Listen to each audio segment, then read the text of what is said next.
İdeyalar sosial hərəkat yaradır. Hərəkat.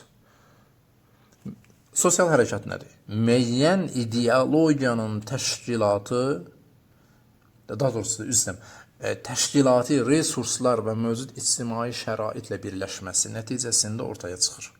Təşkilati resurslar, təşkilat nədir? Bunun ayrı tərifi var.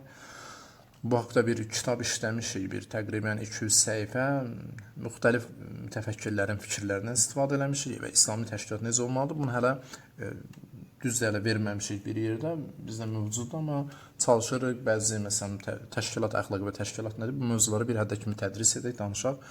Mütləq onlardan da istifadə edin. Təşkilati resurslar və mövcud ictimai şəraitlə birləşməyi nəticəsində ortaya çıxan bir kollektiv ictimai fəaliyyətdir. İctimai fəaliyyətdir. Yəni, bu diskursun həqiqətdə nədir? Reallığa çevrilməsidir. Yəni, nəzəri diskursun nəzəriyyədən əmələ çevrilməsi mərhələsi buradadır, hərəkat mərhələsidir. Aydın oldu bu? Baxın, burada ideyalar artıq nəzəri səviyyədən çıxır. Real, siyasi və sosial addımlara çevrilir. Bu mərhələdir.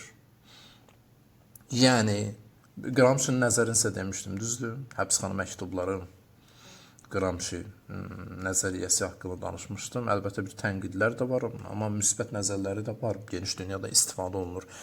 Hər bir hərəkat mədəni hegemonluq mübarizəsinin məhsuludur. Hərəkat mədəni mübarizədən doğur. Hansı mədəni mübarizə? Pasiv yox, aktiv.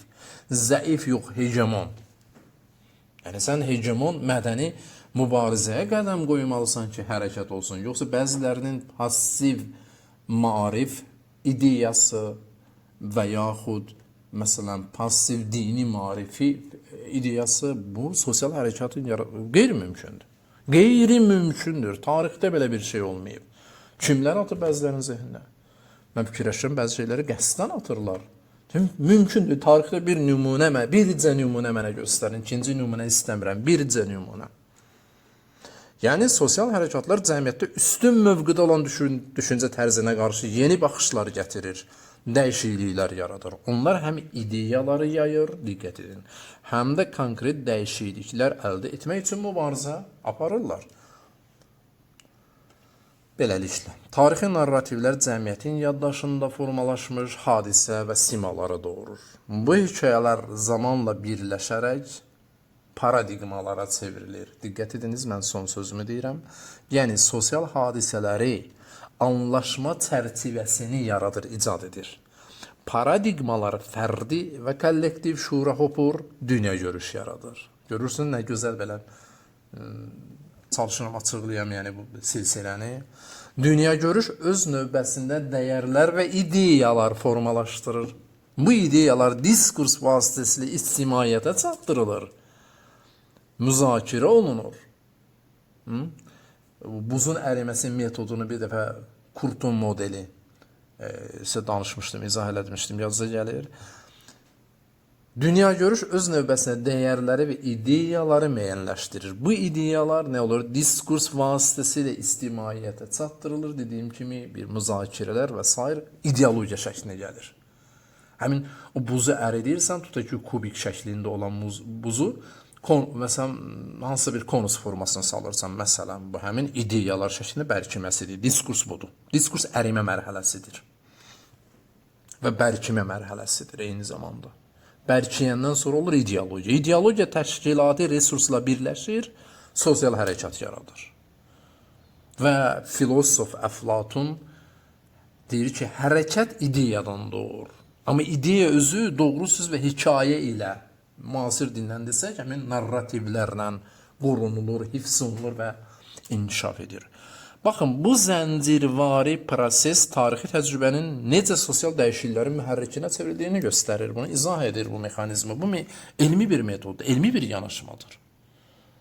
Bax, bizim yanaşmalarımızda və hərəkatımızda bir elmi əsası və izahı olmalıdır. Əgər bu elmi əsas və izah olunmasa, bizim hərəkatımızın həm nəticəsi olmayacaq, həm də qiyamətdə də verməyə cavabımız olmayacaq. Yəni, sən bir elmi yanaşırsan, bir işi yaparsan, indi 2-3 nəfər də başa düşmür. Öz şəxsi mənfətlərinə görə, məsələn, Ola bilsin bəzi ruhaniləri də, dindarları da aldadırlar.